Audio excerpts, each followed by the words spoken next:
Sorry guys, I had some technical difficulties here getting started. Just wait for a couple more people. Hopefully not everyone's bailed here.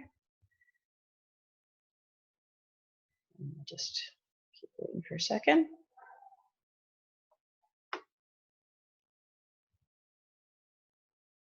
All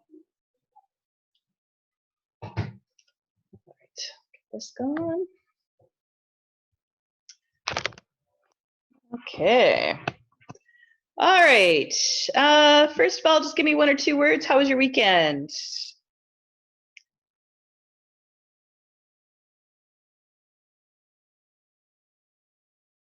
Okay, good. Mine wasn't too bad either. I actually got to sit on my deck and enjoy a little bit of sunshine, which was kind of nice when the wind finally died down. All right, this week will probably be kind of fun and work. Yeah, some of you guys are working still, so as long as you're safe at work. I hope everyone's doing all right in yet another week of our remote learning.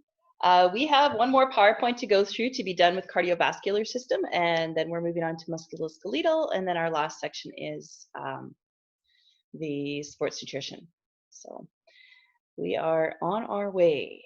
So just a couple of things that I wanted to remind you of. So today, your circulation review worksheets due at noon, and your circulation quiz opens today at noon, and it closes Wednesday at noon. So make sure you guys are prepped for that. And then you also have a cardiovascular conditions project, which is due on Wednesday. So I just want to open it up if you have any questions about the project. You can ask me on the chat, or you can ask me with unmuting your mic.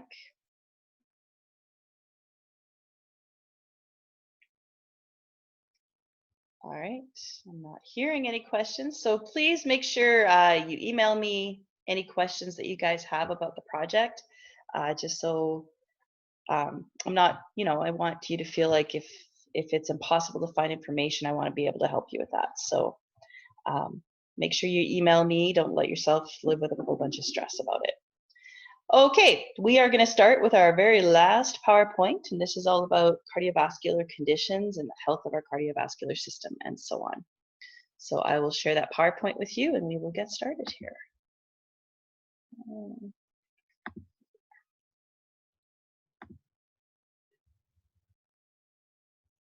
Let's just get this going. There we are. And it's up here. Perfect. Okay, so our very last section is on cardiovascular system health. So you guys are focused on cardiovascular conditions. So each one of you has a different condition that you're researching. But this is a little bit about cardiovascular health. So I'm just going to slide this little doodad up here. So why is a healthy cardiovascular system important to good health? So a couple of reasons. So first of all, if we have a healthy cardiovascular system, that means we have a healthy heart. And if we have a healthy heart, it means it's effectively pumping oxygen and nutrients to all of our cells. And it's effectively pumping waste away from our cells. So we have to remember our cells need oxygen and nutrients in order to do their job. They also need oxygen and nutrients in order to create energy. So if we don't have a healthy heart, we could be lacking in energy. Right? So if our pumping of our heart isn't very effective, then our cells might be lacking in energy. And if they lack in energy too much, they could die. And then we have to remember when heart cells die, so when cells in our heart die, okay, as a result of not having a healthy heart to pump that oxygen and nutrients around the body, what do we call that? So when cells in our heart die, what is that called? What are we going to suffer from?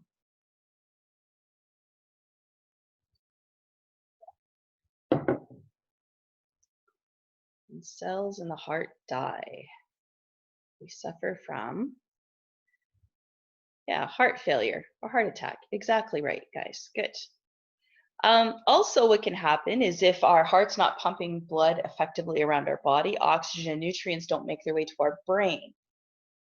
And that means those cells aren't being fed, they're not getting energy, and the cells in our brain can die. So what condition do we call that when cells in our brain die? Yeah, exactly. Good. It's called a stroke. Good. All right. So that's part of the reason why we want to have a healthy cardiovascular system, because we want to make sure that all our cells are getting the oxygen and nutrients they need and they're removing those waste products. Okay. So healthy blood vessels. So we also need our blood vessels to be healthy, which means they can't be clogged with anything. They can't be weakened, right? They can't have bulges on the side. So healthy blood vessels allow for movement of blood without any restriction. So if movement of blood is restricted, body cells can die, okay? And that's the same thing. If our body cells, so if our cells that make up our heart, if they die, then we have a heart attack. If the cells in our brain die, we have a stroke, okay? But if we're not getting oxygen and nutrients to our cells, we also are deprived of energy, right? So we lack in energy when we have unhealthy blood vessels. Okay, so it's important for us to have a healthy cardiovascular system. So we can see why that's important, right? Our digestive system's not going to work properly because all the nutrients that we're taking in through our digestive system aren't going to make their way to our cells. Our respiratory system isn't going to work properly because we're not effectively getting rid of the carbon dioxide or taking in that oxygen where it's making its way to our cells. Our endocrine system, which is our system about hormones, regarding hormones, it's not going to work very well because we need our cardiovascular system to move those hormones throughout our body because they travel through the blood. So there's a lot of things that aren't going to work properly if we don't have a healthy cardiovascular system. Okay. So we're going to look at a couple of things. So one of those things is aging. So we're looking here at how aging, so effects of aging. So we're looking at effects of aging on our cardiovascular system. So one thing that can happen is our heart becomes smaller. And it becomes smaller because there's going to be less muscle. So as we get older, our skeletal muscles, so think about your biceps and your triceps and quads, those muscles, they start to lose mass, and it's really hard to hang on to that mass, right? So when you're young, you work out a little bit, you can build muscle mass very quickly. When you're older, it's more difficult and you lose that mass. Well, that's happening in our heart as well, okay? So if our heart becomes smaller, the strength of our muscle is going to decrease. We have less muscle, the muscle is going to decrease. So what impact is that going to have on our stroke volume? So as we get older, if the strength of our heart muscle decreases, what's that going to do to our stroke volume? Is it going to make our stroke volume increase or decrease? So I'll have you write that on the chat. Is it going to make our stroke volume increase or decrease?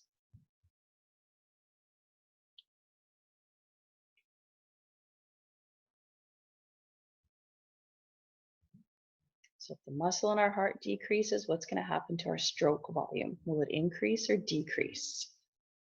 Yeah, our stroke volume is going to decrease, right? So as we get older, we're going to have less muscle in our heart, so our stroke volume is going to go down. Okay? So decreased stroke volume. Another thing that happens is our valves become less flexible. So our valves are supposed to stay open as blood's flowing through them, and then they close with that backflow of the blood, and as they close, they shut. But as we get older, they lose that flexibility to just shut, and they stay a little bit open. So if they don't close properly, then we end up with a backflow of blood.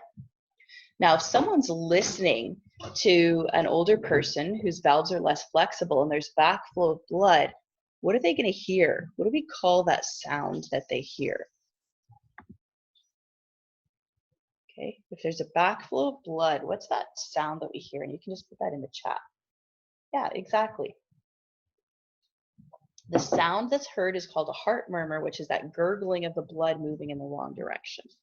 Okay, so the valves are less flexible, so it may lead to a heart murmur. Now, if they're less flexible and we have this backflow of blood, that means our pumping of our blood isn't as efficient. So not only do we have a decreased stroke volume, where the oxygen and nutrients aren't making their ways where they should be as quickly, the pumping isn't that efficient either. Okay, so we have less efficient pumping of the blood. So we can see when we're older, there's going to be a little less energy in those people because their cells can't create that energy source, which is called ATP, as quickly. Okay. Changes in the blood vessels, we talked about this earlier, reduced elasticity in the blood vessels. So we have increased peripheral resistance because the blood vessels aren't going to push out every time the heart beats. There's less elasticity, so it's kind of creaking, right? So reduced blood flow, it's kind of trapped in there a little bit more. Arteries start to narrow.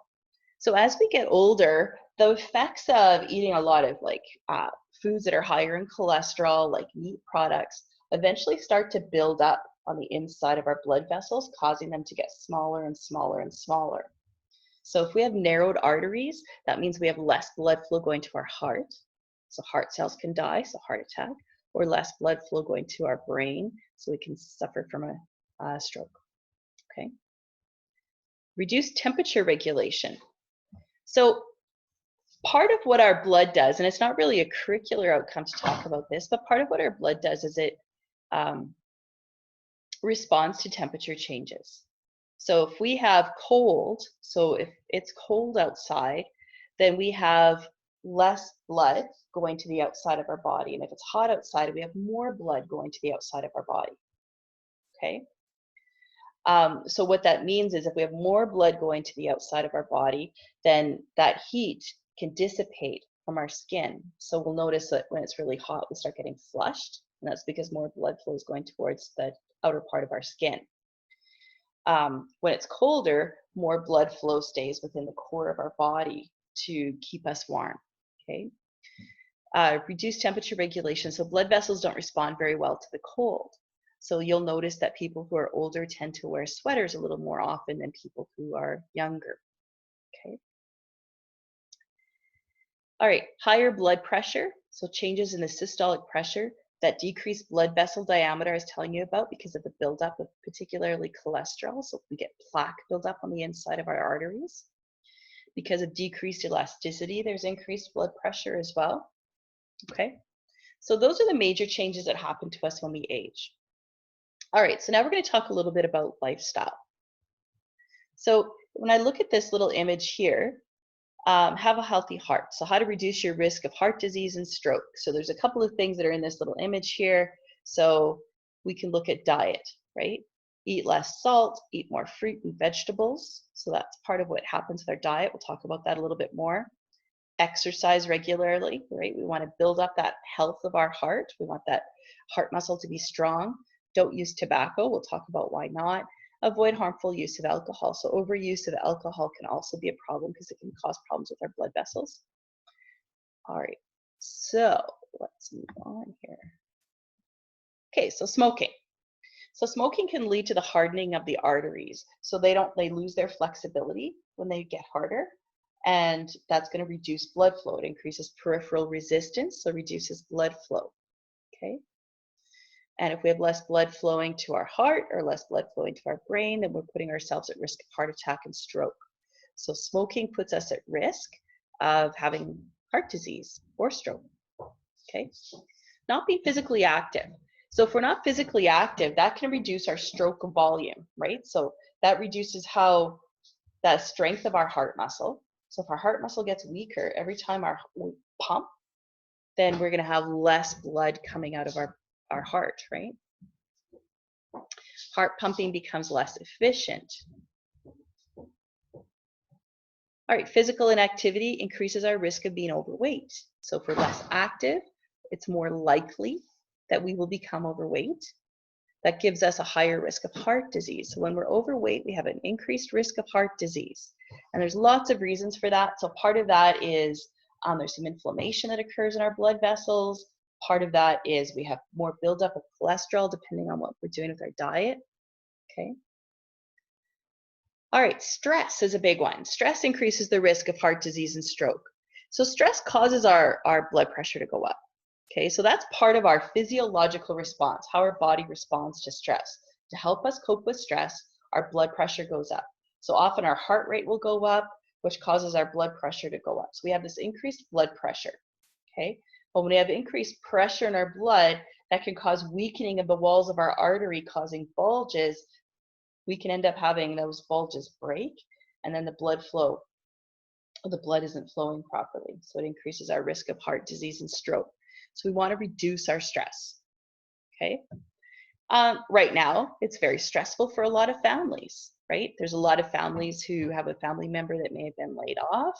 We may have family members that work in the healthcare industry that we're stressed about. We may be stressed about trying to do school online. So there's a lot of reasons for us to feel stressed as we're living through this pandemic, okay? So what are some things we can do to try to alleviate that, to reduce the stress?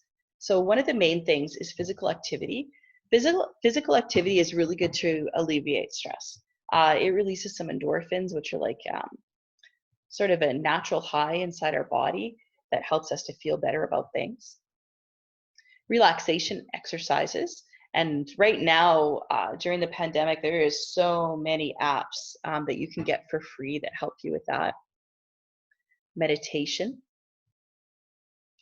Eating a healthy diet can decrease your risk of stress.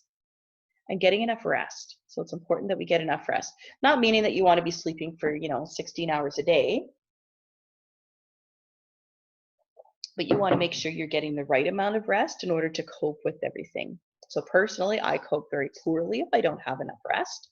So rest helps us to see things in a little bit of a better light, typically. Okay.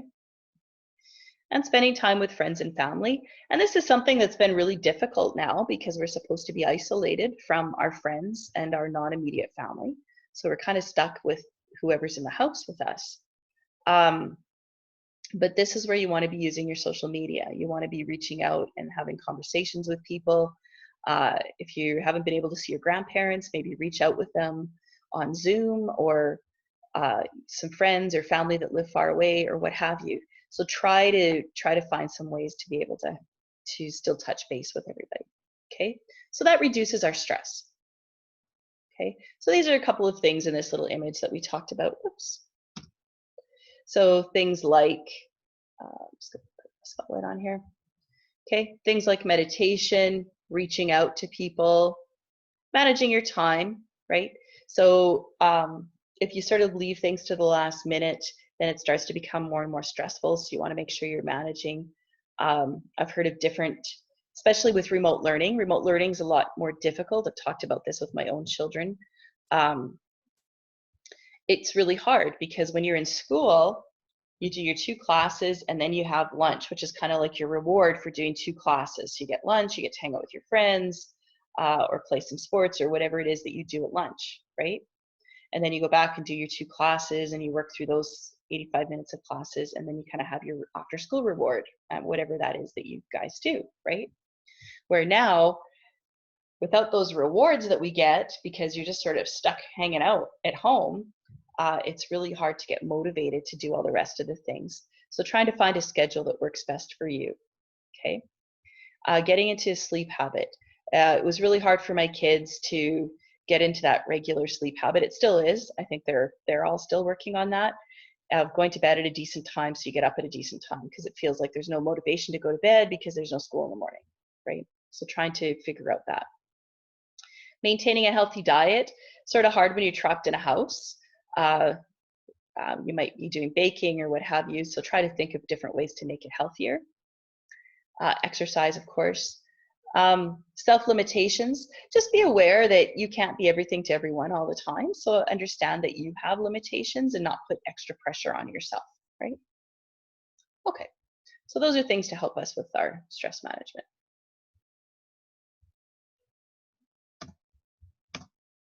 Okay, diet. So one thing we want to do is we want to reduce the intake of our saturated fats. So saturated fats are typically any fat that we get from animals. Okay, so most animal fat is saturated fat.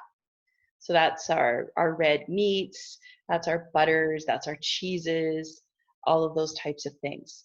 So saturated fat, what it does to our body is it increases the bad cholesterol that we have in our body.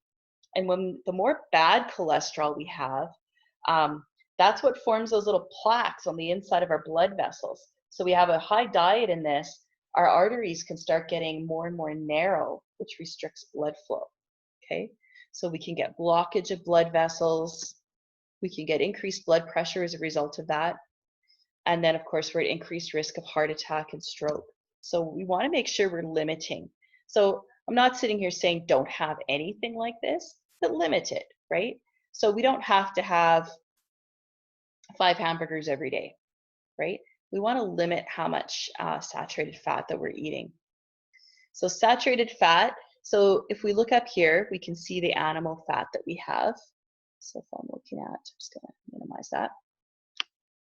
If I'm looking at the saturated fat in this diagram, we see our red meat. So there's an example of bacon, we see a steak, a sausage, there's more red meat, we see cheese, right?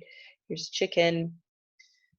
Here's the fat. So we would have like a butter or something like that going into a chocolate bar. So they're high in fat. Milk, right, is still coming from animal fat. Here's our unsaturated fat.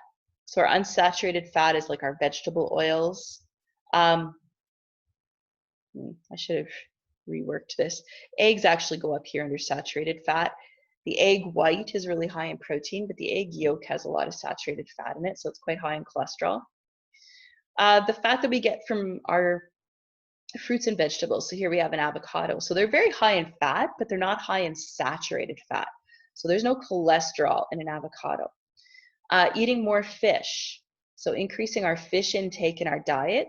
That's something that we would want to think about doing because there's actually a type of fat in the fish that helps reduce how much cholesterol there is in our blood. And nuts. So nuts have unsaturated fat. Nuts are high in protein as well, but you want to limit your intake because they're still high in fat. Like if we eat more fat than our body burns, it's still, like we don't want to go and start eating buckets of canola oil. That's not what I'm saying. It's just doing a switch. So maybe eating less of this and substituting this in for it, okay? All right, so fish is a good alternative if you want to keep meat in your diet. It's a lot lower in fat than some of our red meats. And it's something that we probably don't eat as much of here in Alberta because we're landlocked, so we're not used to having a high fish diet. But there's a lot of really great recipes for fish that you can think about as you're at home and maybe helping out with making meals for your family. All right, reduce your intake of added sugar. So notice I'm not saying sugar here, I'm saying added sugar. So if we think about fruit, fruit has a lot of sugar in it, but it also has a lot of fiber and a lot of other nutrients. So I'm not here saying reduce your intake of fruit. Reduce your intake of products that have extra sugar added to them, okay? So that is 99% of every cereal that is on the market has added sugar in it. Most yogurts have added sugar. So we want to reduce our intake of added sugar. The biggest culprit for added sugar that we have is sugary drinks, okay?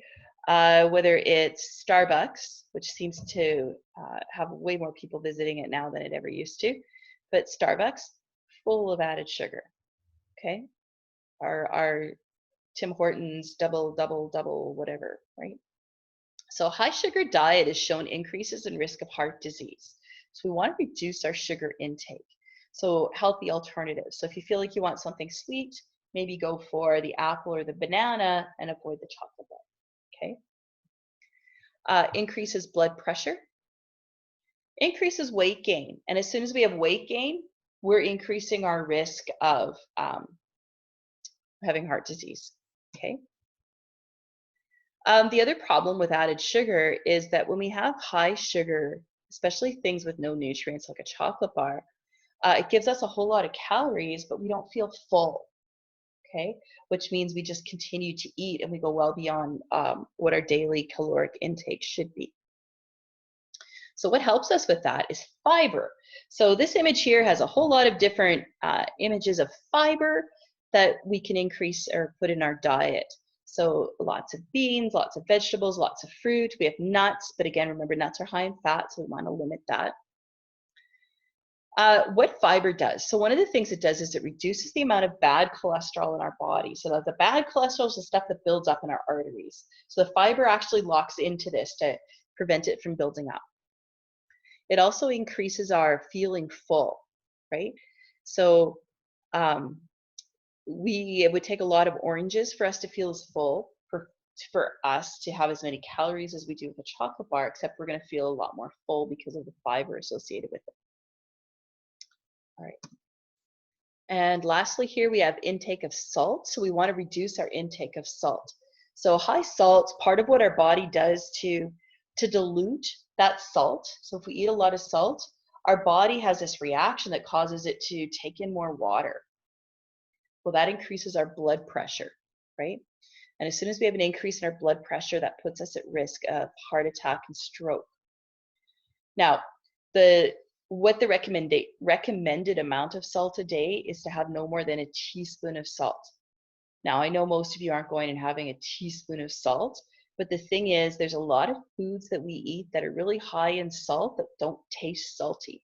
So most processed foods, so if you're having Chef Boyardee or Kraft Dinner or a canned soup, if you look at the list of ingredients, there's usually quite a bit of salt in those products because salt is a preservative. Okay, so it's not necessarily just the salt that we're putting on our food, it's the salt that's already in our food that we have to be cautious of. All right. Okay, so that is talking about different things we can do to keep our cardiovascular system healthy. Any questions on that before we start talking about community resources? I think most of it you've seen before or heard before at some point. All right, so next we have community resources. So if people are living with cardiovascular conditions, what are some resources for them?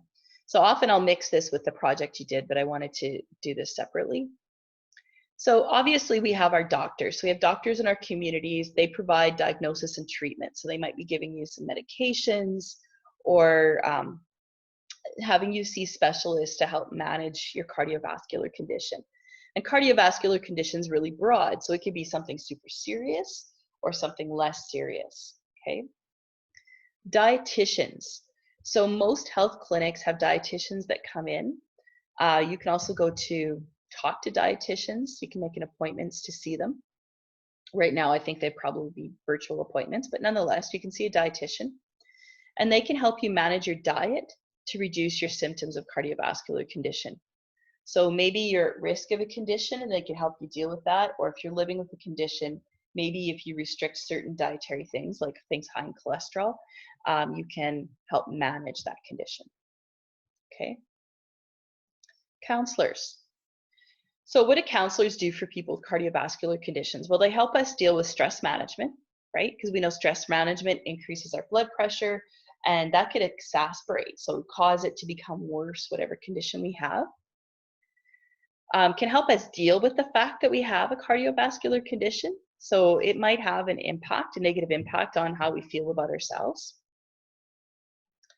And maybe we're smokers, and counselors can help us deal with strategies to quit smoking, okay? Because we know smoking, from what we just talked about, can also have a negative impact on our cardiovascular system. All right, we have fitness trainers. So there's lots of different fitness centers, including the rec center, which can help us. Okay, obviously not today, but online, I think you can access fitness trainers still. Develop exercise routines to best manage the cardiovascular condition, right? So if we have someone who's just had a triple bypass, so bypass is putting a way to put blood vessels around a blockage, so the heart cells are getting the blood. Okay, you're probably not going to be training to run a marathon right away. So a fitness trainer will help you figure out an exercise routine that works for your condition that'll cause benefit but no harm. And then I just have an image here. This is of the Mazakowski Alberta Heart Institute. So this is right connected to the Alberta U of A hospital. And this institute, it's used to diagnose heart conditions, it's used to treat heart conditions, and then they do a lot of research on heart conditions. So this is virtually in our backyard for people who are living with cardiovascular conditions. Okay, so those are just an outline of some of the community resources that are available for people that are dealing with cardiovascular conditions. Okay, lastly, we just have to talk about impacts of cardiovascular conditions. Okay, so the first one we're looking at here is emotional impacts. So individuals living with cardiovascular conditions, increased stress is one of the emotional conditions, right? You're stressed because you're sick. And usually when we're sick with a condition, we start to feel a little bit more stressed. And you might be less able to do physical activity. So it could be that your heart's not pumping that great. It could be that your blood vessels are a little restricted. But it could inhibit your ability to go out and do physical activity. So if you normally did, it might reduce your ability to do that, which means that we would have more stress because we can't alleviate the stress. Okay. People that are living, so family members of someone with cardiovascular would also have increased stress because you're worried, right? We have stress when we have someone suffering from a chronic health condition. And because they're less able to do things, we have less activities then that we can do as a family. Okay. So those are a couple of the things there. And then we have here economic impacts. So individuals living with cardiovascular conditions might have a reduced income because they're less able to do work. And actually, I wanted to add something to this that I didn't have on here. So I'm just going to add something else, and then I'll put this on our my Google Classroom. Is increased cost of travel insurance. I just thought about that just now. And that's something that's really important for us to think about. There we go. My husband's grandmother had suffered a heart attack quite a few years ago. And I know of people that are in my parents' age group that have suffered from some type of cardiovascular condition. It makes travel outside of the country very difficult.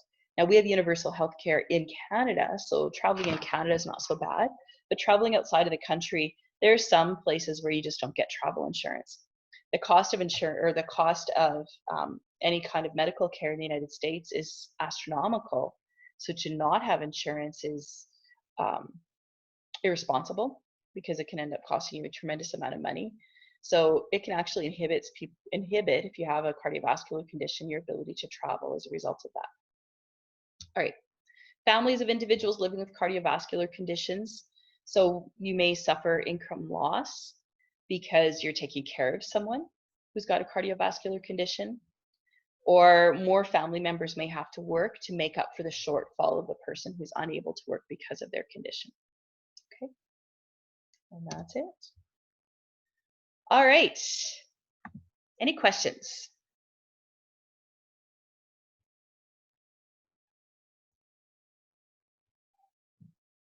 Okay, I don't see any questions. So don't forget, you have a circulations worksheet that's due today at noon, and you have a circulations quiz that opens today at noon, and then you have a project that is due on Wednesday. All right, and we will leave it at that. So everyone have a wonderful day. It's a high of +15, so put on a jacket and spend some time outside, and that's it. We will talk to you guys later.